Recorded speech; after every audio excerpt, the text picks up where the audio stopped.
السلام عليكم. اتكلمنا قبل كده يا جماعة عن فوائد أوراق التوت. بصوا، أوراق التوت فوائد رهيبة جدا وعظيمة. اليوم عايزين نتكلم عن فوائد التوت. بصوا التوت يا جماعة، عامل الفيديو خصيصا عشان احنا دلوقتي من شهر 4 على 6 وشهر مايو بالذات 5 أفظع وقت ما شاء الله ناكل فيه التوت. طبعا اللهم اني صائم، يعني الواحد صايم مش عارف يمد ايده. هذا التوت يا جماعة حبيت اوريه لكم، ما شاء الله يعني كمية رهيبة اليومين هدول. التوت أكتر فاكهة محببة وتصلح لمرضى السكري. الدليل على كده والدتي ربنا يحفظنا جميعا، عندها مرض السكر العادي من الدرجة الثانية. أكتر فاكهة بتعشقها وبالذات في الفترة هذه التوت بيخفض مستوى السكر في الدم وممتاز جدا. بس العيب الوحيد يا جماعة ان احنا نخلي بالنا لو مريض سكر وبتاخد ادوية، التوت بيخفض الفاكهة بيخفض السكر في الدم، فمع الدواء ممكن يحصل انخفاض حاد واحنا مش عايزين كده. لازم نشوف السكر ونشيك عليه دايما.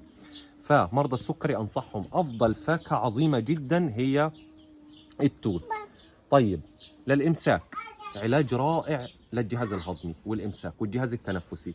يعني تحس ان انت في مشكله على طول في الهضم وعسر الهضم وفي امساك، علينا وعلى التوت رائع جدا في تعزيز عمليه الهضم وممتاز يا جماعه.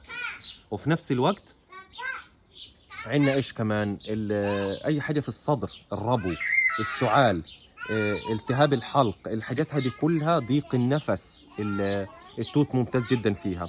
التهابات المفاصل والعظام بيساعد جدا في اي مشاكل بتوجعنا روماتيزميه او كده في المفاصل، يعني هو كانه ماده ملينه. لاحظوا معايا يا جماعه. التوت زي ما قلنا. ايش تاني؟ مفيد للاطفال، مفيد للكبار، مفيد للسيدات. زوجتي لما بتكون حامل بتاكل منه بكثافه، اذا دليل برضو على انه رائع جدا للست الحامل وللجنين. فطبعا جماعه غير طبعا انه في فوائد رهيبه كقيمه غذائيه والياف، يعني للتخسيس حلو، لان لو اكلنا منه شويه بنحسش بالجوع، فبيفيد برضو ان احنا ممكن ينفعنا في التخسيس.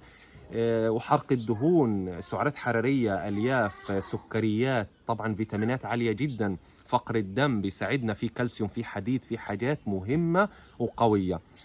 غير طبعا لو هنتكلم عن الوضع العام للجسم، بيساعد في كل شيء، في القدرات العقلية، في نضارة البشرة والجلد، بيعمل كل الحاجات الطبيعية اللي ممكن نلاقيها في أي منتج عالي القيمة.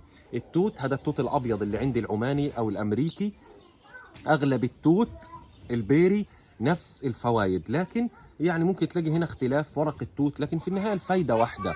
فوائد رهيبه جدا يا جماعه لكل شيء في اجسامنا. بس حبيت اقول لكم على اهم حاجات. المريض سكر، الست الحامل مفيد إلها وللجنين، مفيد للجهاز الهضمي والتنفسي في اي مشاكل هنا او امساك او كده، غير انه جيد جدا لصحه العظام وصحه الاعضاء الداخليه.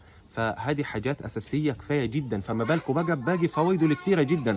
في فيديو تاني حطه في القناه عن فوائد اوراق التوت، لو ترجعوا له. الاوراق برضو مهمه جدا يا جماعه وفوائدها رهيبه وشبيهه بفوائد التوت. فبرضو اللي عايز يعرف مجمل الفوائد بشكل عام كلها عن التوت وبالذات الاوراق مفيده جدا المغلي بتاعها، برضو يقدر يرجع لقناتنا نعيم حجاب لايف وهيلاقي فيها كل اللي هو عايزه عن التوت. حبيت اشارككم بس اليوم عن فوائد الفاكهه، بصراحه رهيبه جدا يا جماعه ومستساغه. باجي بعد الافطار بالليل بلاقيه بدا يستوي، فهذا موسمه بقى شهر 5 بالذات، 4 5 6 ابريل مايو يونيو، ناكل منه بغزاره وما نخافش. رائع جدا، ما نفرطش فيه، الافراط ممكن يسبب مشاكل، لكن ناكل في حدود المعقول. احلى مسا عليكم من اخوكم نعيم. فوائد التوت الاكثر من رائع، الفاكهه الرائعه جدا وطعمها لذيذ، ونشوفكم ان شاء الله فيديوهات ثانيه، والسلام عليكم.